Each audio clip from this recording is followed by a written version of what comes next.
Yeah. Okay, Sure can. cool.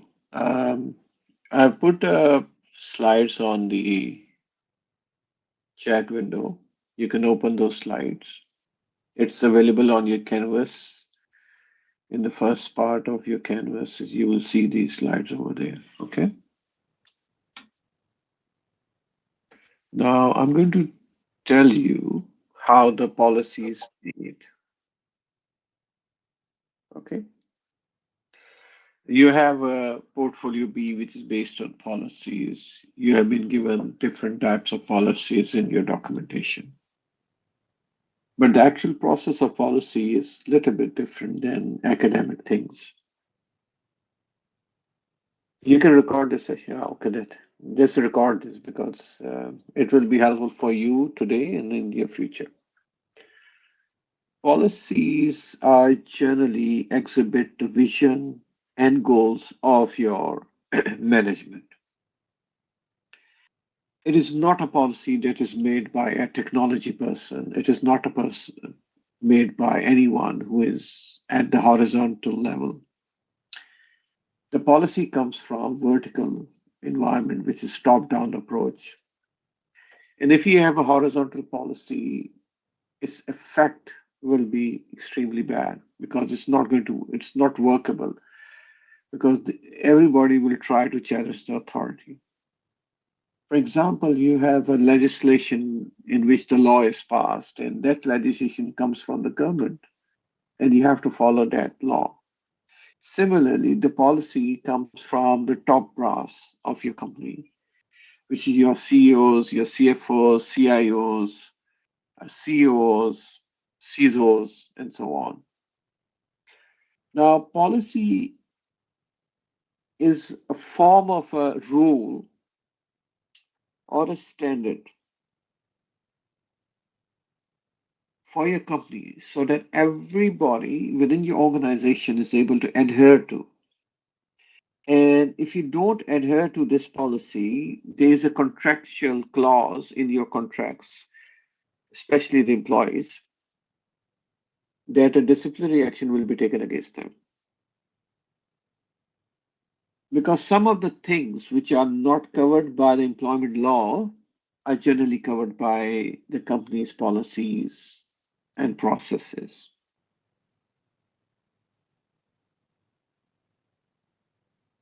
For example, there is a legal provision that it's not a crime to have an unauthorized access to your own company's computers, which you are not authorized. But if you have a policy intact which will handle that, should be able to do it. So there are certain things which are silent, and your top brass wants to make sure that you people follow a disciplined environment where they want to follow the best practices of the company, then they create those policies. Okay. Now I'll go to the third one, introduction. What is the importance of policies, policies creation process, and objective of the document?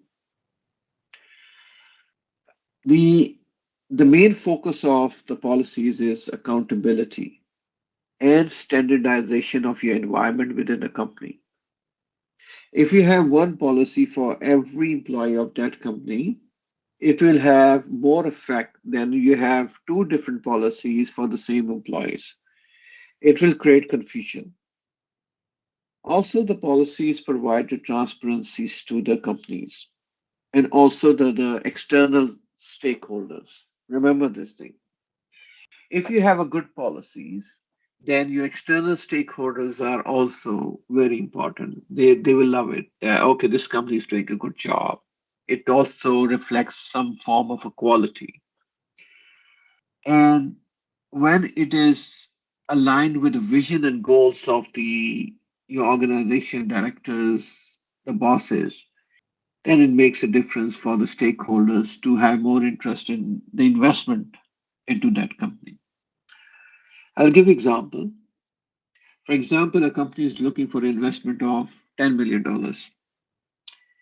And they don't have a standardized policies, but they have some policies. More likely, stakeholder is going to say, will be little hesitant to go with that company because they will say that their processes are not mature enough. Okay. And if their processes are not mature enough, they are not actually following the policies properly, and there will be a chance that the investment will be endangered. So the policies are very important to that aspect. And how the policies are created. It is created through the understanding of issues, stakeholders, evidence, best practices. And you guys have done this thing in Portfolio A. You have done SWOT analysis, risk assessment, different type of things you have done. You see the weakness of the company and you come up how you're going to mitigate those weaknesses. And in order to mitigate those weaknesses, you create a policy. And that policy is will accommodate the whole of your company and will reduce the likelihood that thing could happen. So policy creation is comes from the mostly weaknesses that your company has and how you or the risks that you have and how you're going to mitigate those risks based on your company's environment. The creation of policy is not a one person job. I've seen in the companies what they do is they buy the policies and they just say these are our policies and these are not implemented. Policies are created through consultation. They are not created alone. It's a collaborative process. So if you guys are not working in a collaboration environment, then most probably the policies will not reflect the requirements of your company. Then third thing is the objective of the document. Uh, you need to provide objective of the document or the policy, why you want to create these policies, why it is essential, what are the principles around that. For example, every company has a risk assessment policy, and it actually objective is to make sure that you reduce the risk of the companies financially from the security perspective and also from the IT perspective in the long run. So objective will be that maybe the CEO wants you to have a risk assessment. 99% of companies in New Zealand have the risk assessment in place. And this is where these people excel. Oh, because I'm not sharing any screen. I put the PPT in the chat window. You can open it. It is also available on Canvas. Okay.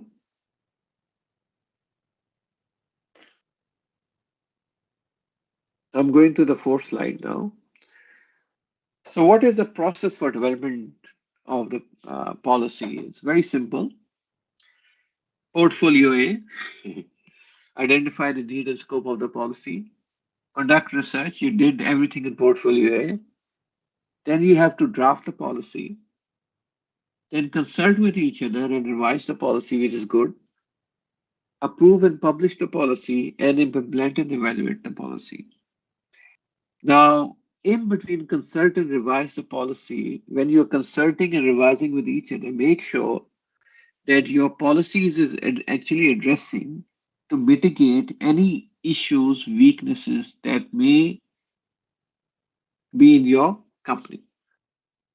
For example, you guys are software developers and you're using cloud services and you have a password of character 7 characters maximum. The international standard is around 11 to 12 characters. NIST has come up with 16 characters with no complexity. So you can say that, okay, now the password policy is not good. We have to increase characters. There's another thing that if you have a password policy and it is not rotated after 90 days, which is again an international standard, you can come up with MFA also. Okay, we have the multi-factor authentication. Similarly, if you go through your organization and see that there is no skill development life cycle, not a software development policy, secure development, how you're developing the code securely. If your code is not developed securely and there's no policy to be regulated, or there's no policy that the software developers are following, most probably there will be flaws in the code that could allow a hacker to actually get into your system. And this generally happens because if you don't do it securely, or you don't use the framework for C sharp properly, or you don't use .NET or JavaScript properly, the most probably there will be a breach of security. The hacker are always on the lookout. Um, Another example could be, let's go to the management example, that management want that all of your employees, for example, you have 100 employees, at least 80% should be having a privacy awareness training. You create a policy which is whole company management for the whole company. And you create that policy to make sure that everybody actually attends that privacy awareness training. And you need to implement that. If they are not attending it, it means that they're not doing it. So you look into the monitoring of your employees also. Um, then there could be around anti-bribery policy. There could be gift policy also, which is normally comes with the management policies that you will not be obliged, or you will not give gifts to any of your clients or anything, or you will not be doing bribery or anything. So you just need to identify your scope. Scope is very important, right? You just don't create all the policies. You need to see whether this policy is in your scope, whether this goal is in your scope or not. For example, your software developers are using AWS Cloud, okay, or Microsoft Azure, and we're developing everything using Microsoft Azure. So their local uh, way, they're not keeping any data on their computer, so they're using everything in the cloud. So your local computers or any policy regulating that will not be effective. Now, for example, there is a R&D company which is developing medical, or which is developing some kind of hardware and also software. And they're using their computers to design the system. And after designing the system, they build everything in the cloud. Because they're doing some work in their system, which is their own computers, which is company-based computers, the scope will be hybrid. So you make sure that the policy regulates the local computers and also the cloud environment, right?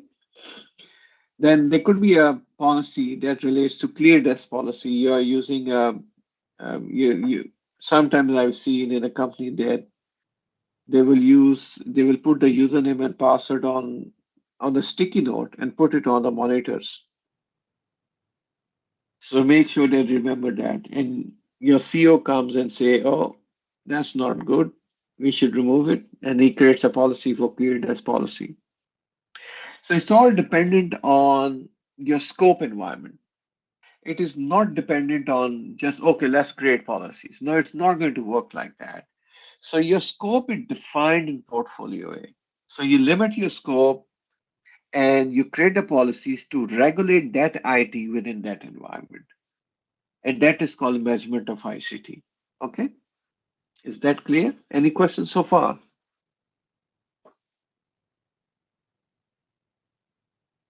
Very nice class. I love this. Excuse me, sir. Oh, here it comes Ayoko. Yeah, like when you create policy, Mhm.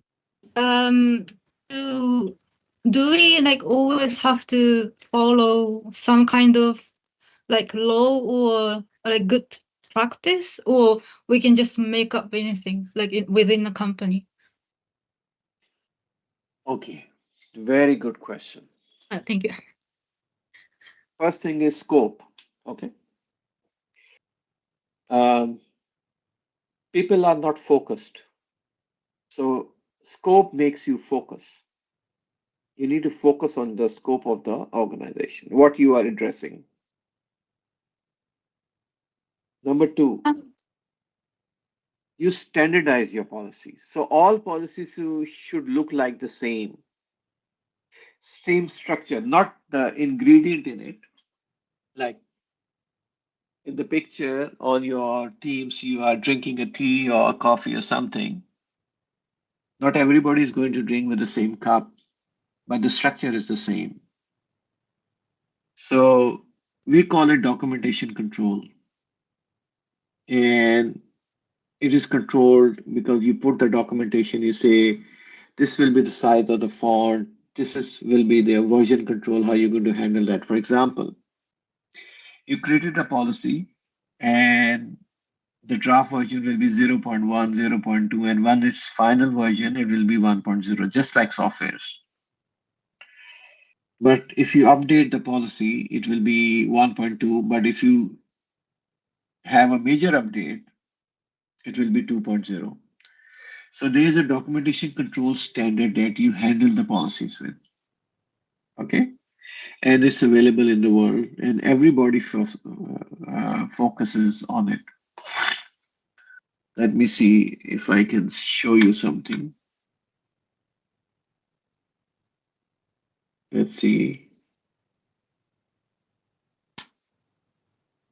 I don't know. I have a very, when I'm teaching my cybersecurity class, everything is working fine.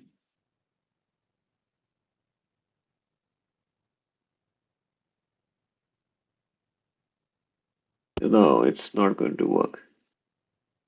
Can you, guys, anyone, you share your screen and open a browser? I tell you.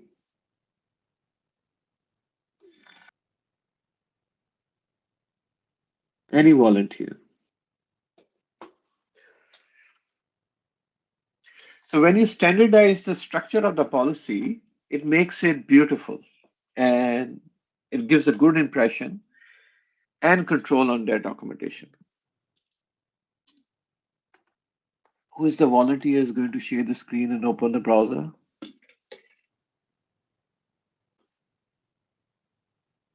uh, what was it? Open the browser. Yeah, just share the screen and open the browser for me. Oh, uh, And your policies should structure should look like that is by your company. Okay. Okay. Let's see Microsoft policy. Microsoft. Yeah, Microsoft policy. Let's do it. Policy. Let's click this privacy statement. It's a kind of a policy, but this is because it's on the put PDF there. Go back, put any policy PDF. PDF. Yeah, PDF. Yeah, This one. yeah. Go ahead. Let's see what it shows us. Open up. This is Microsoft policy. Okay, this is the standardized policy. If you see this, and all of their policies will be like this. But scroll down. And this is for the public, not for the internal. Let's go on. Um, uh, the my uh, problem is that like I can see lots of like policy that to like I don't know the clients, but I can't really find policy like for internal, like within the Oh, organization. okay. Like No, for no, no, no. example, yeah, Oh, no. Just wait. yeah. On the browser, go to SANS, Mhm. SANS policy. In the browser, type SANS policies. What was So it? SANS. SANS. S for Sierra. SE. Yeah, SA. I'm writing on the S. chat. Yeah. SANS policies. Sans policy. Yeah. Yeah. It will be helpful for you guys. Yeah, This. click this. Yeah, yeah, yeah. Lovely. Accept all cookies. Cookies. Go down. Scroll down. Okay. These are different policies available. No, no, go up. There's a policy. Oh, These are here. template policies. For example, artificial intelligence. Click this. Uh, AI policy. Yeah, doc. Download. I hope it gives you. Yeah, open. yeah. This is the policy. Okay. Now Oh, they gave you a template that you need to do it. Now it is standardized. If you see the spaces, the font size is the same. Okay, scroll down. But there should be something missing. Let me see. This is the structure of the policy. Okay. So everybody, you can go there. You whatever policy you want, you can always get it. Scroll down. Okay, one thing is missing. Yeah, yeah. No, no, go down. I oh want to yeah. see whether, yeah, version history is not there. Okay. You can save this as anything Yeah. and I'll open the save it. browser. Yeah, yeah. Just save this page also Oh yeah. and like type IT policy, just IT policy, and that's it. Oh Don't worry about anything. yeah. Enter and go to images, Go to where? images. Images. Yeah, yeah. I just want to show you whether the version control is not there. Scroll down. No. Type version control with it. Version control.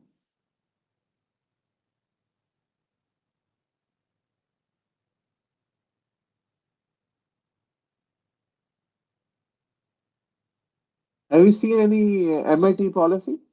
Any one of you? Yeah, or right side. Go down on the right side. Yeah, ISMS. Yeah, click this one. Yeah, yeah, or with it. Let's Mm. see if it has version control or not. Allow all cookies. Yeah. So if you revision history, these are the version controls in it. Yeah, the sixth page. The sixth page. Okay. Sixth page. Go 6. back. Sixth Oh, page. Back on the left 6. side. Yeah. Yeah, this one. If you see, this is revision history, distribution, approval, and then there is a history on that. So this version history tells us which version this document is using. And it is very important because it comes from the quality assurance of every, generally, a good company, they use the version history here. Okay? You just need to add the table. You can always find a version history table and you put it in before the contents. You put this thing. This is the structure. Okay? Mm. Now come what you want to create is based on whatever the policy you have, your scope environment. You go to SANS site, which I showed you. There are a lot of sites where there are free templates for the policies. So can we just kind of like modify the template? Yes, you can modify the template because it's Okay. based on your requirement. That is Okay. why the template is given. Okay. Okay. I see. Thank you. Okay. Yep. Anyone else? Give link to all the students also that they can go there and Yep. in the chat window. Okay. Yep. So the template is not to be used as a template. It should be modified as per your requirement. If something is not in scope, just delete it from the policy and add yours. Okay. Yep. Okay. Now I am on the fifth slide. The identify the need and scope of the policy, which you need to uh, define the problem or opportunity. For example, we saw the AI policy in SANS, but we want to see whether AI is affecting our company or not. Whether the staff is using AI, how the staff is using AI. For example, there's a very brilliant staff and there's a very bad staff who is using AI and he's doing better work than the good one. So you have to identify the problem. Okay, this bad guy who is not competent is producing good results. Suddenly, what happened? So you look into the system and find that he's using AI to do his work. So you need to create a policy so that it gives a justice to all the employees to make sure it is not related to one individual, it is related to everyone so that that policy can be useful. That is what you define the problem or the opportunity. Then you have to restrict the policy based on the scope and its boundaries. You should not write a policy which is going beyond the limits.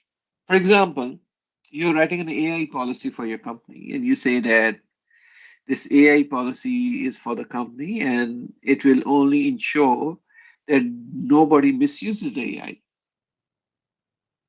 And in the policy, you start writing about OpenAI, you start writing about Microsoft Copilot, you start writing about different things. No, that will be out of scope. So you have to restrict your policy based on your scope environment. Okay. The second step, which is identify relevant stakeholders. Now, when you're creating the policies, policies are not created alone. For example, we have data analytics student here in this class. They will be better in a better position to provide you information on data analytics if you're creating any policies on data analytics. Okay. So you have to consult the subject matter experts to entertain those policies. So you look into different stakeholders, relevant stakeholders, who are responsible to enforce that policies within your company. So there are two policies. One is general policy, which comes from the big boss, and one are specified policy, which are specific to the requirement to mitigate the risk. Remember that policies are meant to only mitigate the risk. Reason is, especially in the United States, if there is a mishap or there is a breach or there is something going wrong, then there's always civil litigation or there is always a criminal litigation there. Like I heard the news today that John Key is named in a civil litigation. Now, when the judge is going to look, or the lawyers, they are going to drill into it. Lawyers are going to drill into the policies of the company. And if they find anything which is not supporting the company, the lawyers are going to drill that and will tell the judge that this is what their policy is. It is not, it is against what they have done. So they should be liable because if they are not following the policy, then they are actually not following the law, the legal mind of the company or the structure of the company itself. Okay. For example, you have a bullying policy, right? And a big guy bullies you can file a case against that person. But if that is only just a policy and there's he keeps on bullying you and it's not implemented, and you go to the court and use employment relationship, and he will be sued because they will show that we have approved, we have a policy, but you have also the proof that no, I was bullied. So everything is considered. So your policies are major step to mitigate any risk that that is available to you guys, okay, to the company. In other way, it's the main aim is to safeguard the company from any adverse reaction. Third point is consideration for policy development, which is causes and consequence of problem, opportunity. You need to look into existing policies and regulations, gaps or challenges to be addressed. These are three things. You did something gaps and challenges in portfolio A. You need to check what are the causes, what could be the problems. You have to, I told you that it's actually mitigation of the problem. For example, I suffered from this. We train some employee, and training is $3,000 to $5,000, and then after getting the training, the employee get a better job straight away and goes away. So there was no restriction on that employee to reimburse that amount. So there are several companies which actually creates a bond for 6 months that you have to pay if you resign within 6 months. You have to pay all the things that were accrued on you. So you have to see what are the weaknesses in your company that you can address through the policies. Okay. Next slide is 6. Then you have to conduct the research and analysis, which is a kind of a literature review. You have done that in portfolio A. You have gone through, analyze. Now you have all the data. You have to analyze the policy options and alternative that you have to mitigate all the risks that you have that could impact, that could impact the benefits, impact the cost, impact the risk also. And you have different questions to consider before you do anything. You have to go through the relevant resources and types of evidence that you have collected, then analysis of that evidence, what policy options do you have to create those policies to address those risks. Because if you have the evidence of any risk, that is a very good thing. It will help your policy to be very concrete. Okay. Then you have to do advantages and disadvantages type of thing. You have to involve the people, collaborate with each other, and then you have to create a documentation for that thing. It's a normal process. Okay. Then the first thing is you have to draft a policy. So in the version history, you will say draft 0.1. And the policy document should outline purpose, scope, objectives, outcomes, principles, what are the procedures, any roles and responsibilities, and implementation plan. Now, what happens is you have to, when you're making the policy, make sure that you put these things.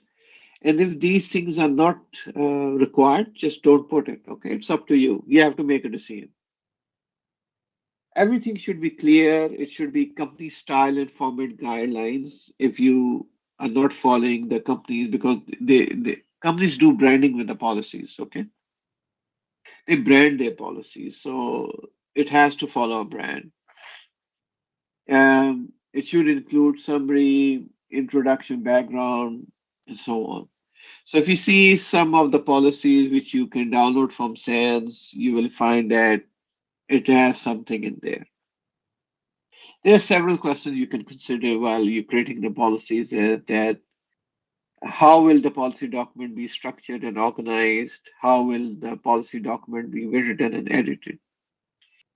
When you talk about the structure, remember, the company has only one structure for all the policies, like introduction, objective, result, and so on. So you have to create one structure and then create the policies based on that structure. Okay.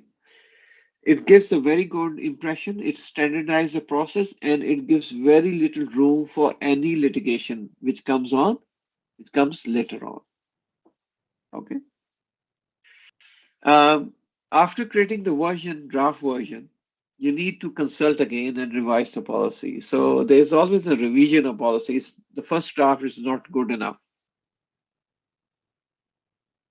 So you need to consult the experts, the stakeholders with each other. You need to communicate how you're going to communicate the draft.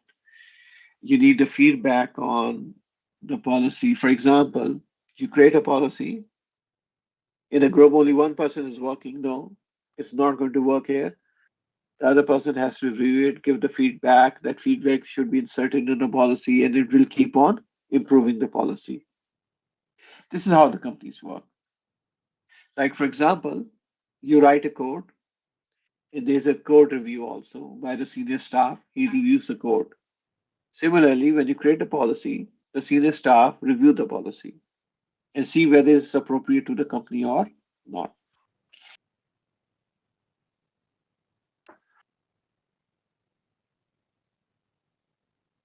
After you receive the draft policy, you think that it's good enough.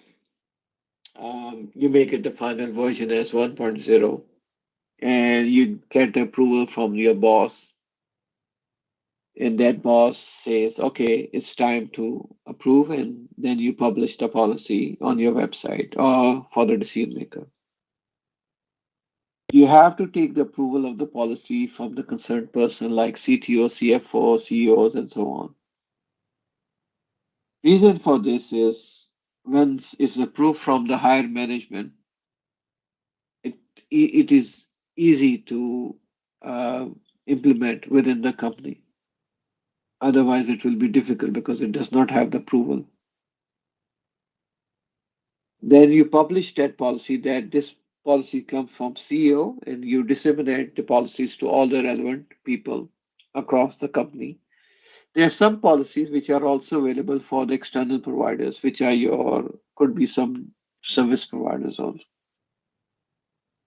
The policies make sure that when you publish it, it gives you accountable process and it should be timely and efficient. And it should follow a company's approval and publication protocols. Now, you have to consider that, right? If the company does not approve any policy, it should not be published.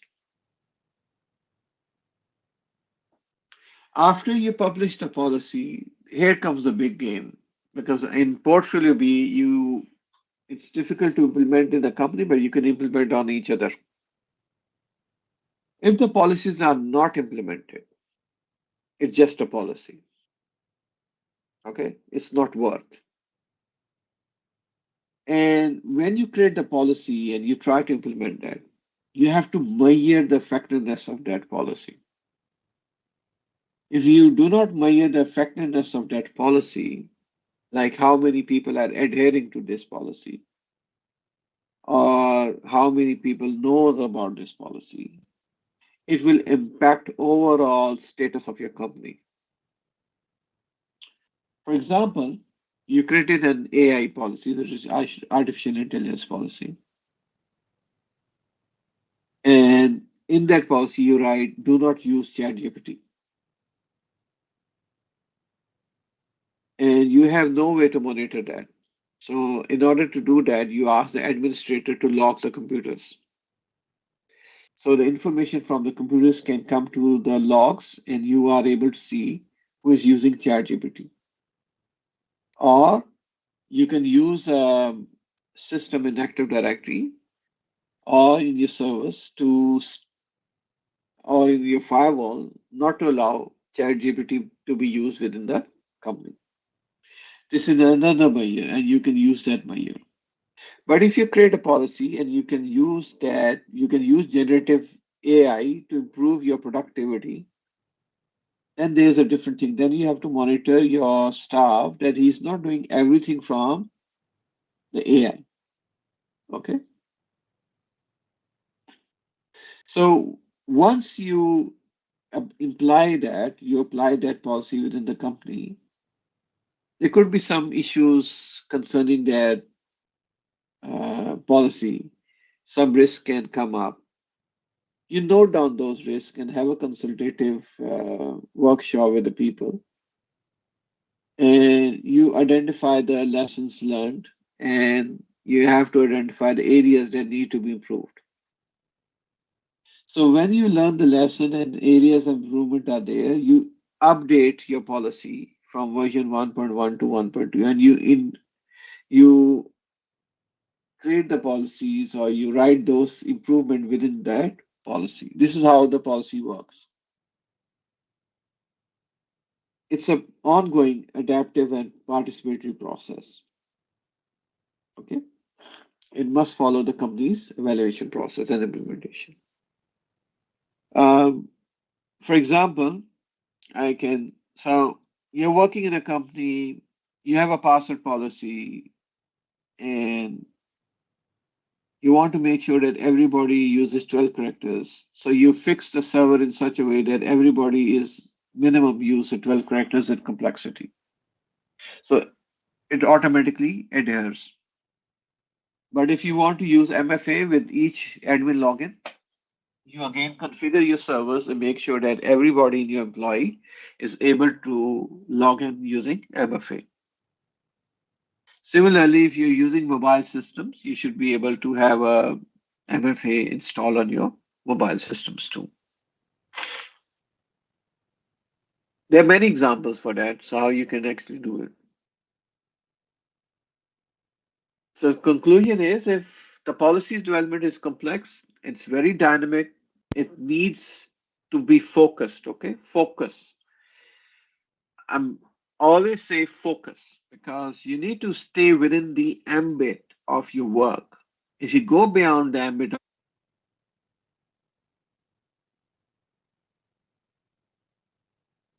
not going to work in your way. Okay. So the policy development is always complex. So you require collaborative environment. It's a continuous and iterative cycle. You might have version 30, version 40, version 50, version 60. Okay.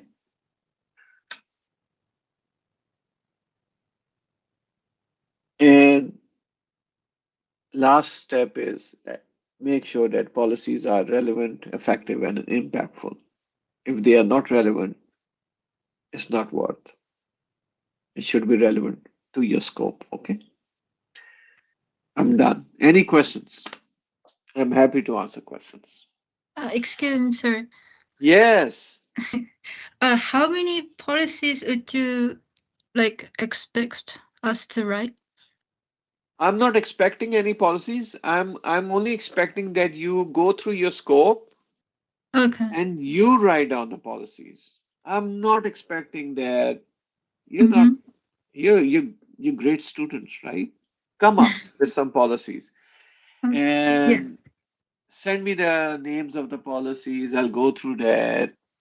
including your scope. I'll see that. Okay, this is good. This is good. Okay. Okay. Okay. You So. don't need Mhm. to add the work on top of that.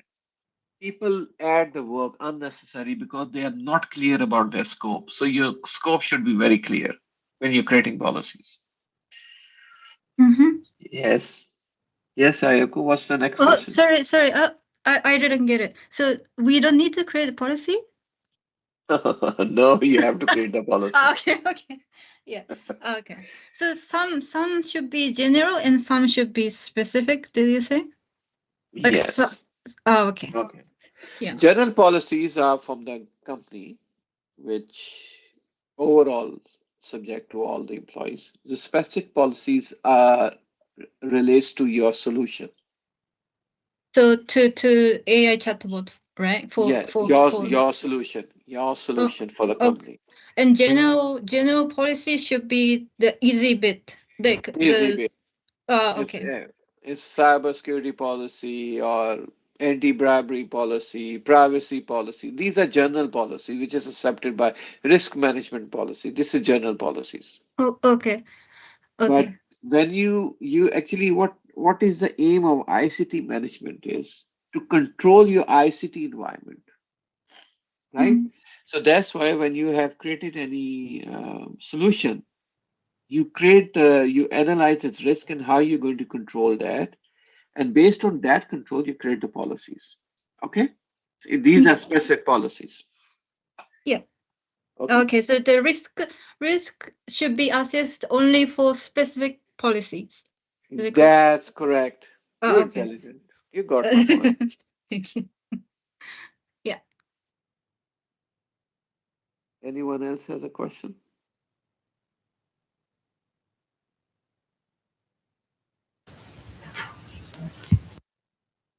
No? Okay. Mr. Rizwan, Yes. so when you have drafted the policy, everything is done. Just want to know that is there any before you implement the policy, is there anyone that looks after the policy that, oh, okay, this is how it should be? It's just like if you say in New Zealand, it doesn't have to be under the government or justice of peace or someone who looks after the policies in New Zealand. Like the policy after you have after it's ready to implement, No, somebody no, looks no, no, after. no, no, no, no, no, no, no. It is peer reviewed first. When you create a draft, it's peer reviewed. It is not published until it gets the approval from the required authority. Okay?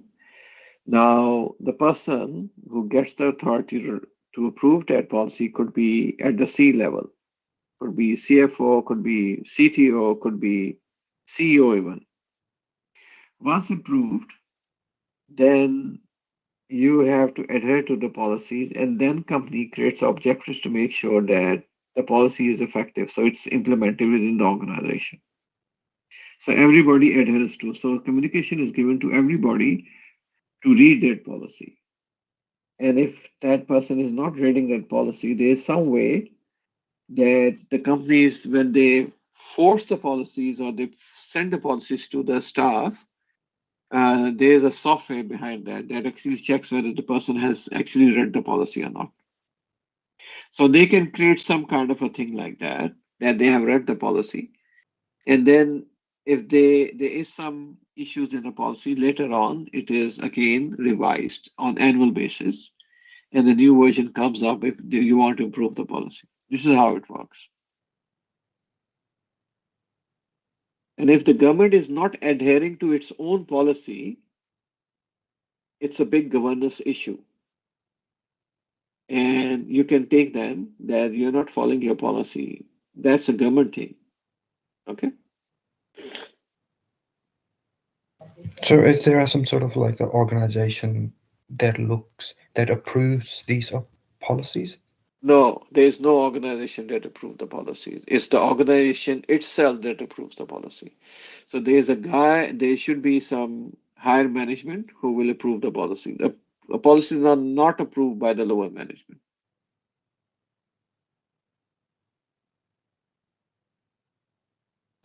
Okay, thank you, Mr. Rizwan.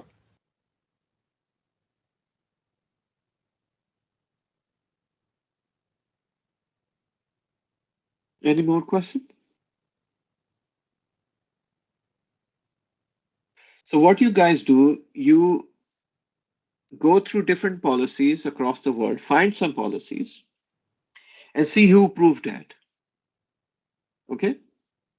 And then you will know because it will help you understand. You see the version histories. If you go to the good company, you will find version histories. The policies are there.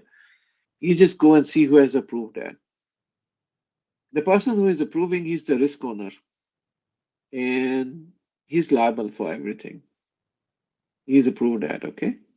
So if there is a litigation, that person will be called in question that you approved that. Okay. So I will see who has just send me a note that you have gone through different policies or different companies and you found what did you find. I want you to see the version history and the approval, who has approved the policy. Okay.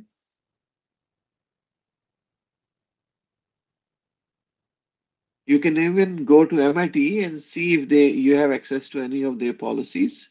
You'll see something over there too. Okay, guys.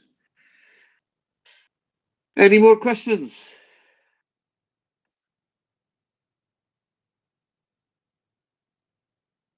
No questions. Nice. Okay, guys. See you next week.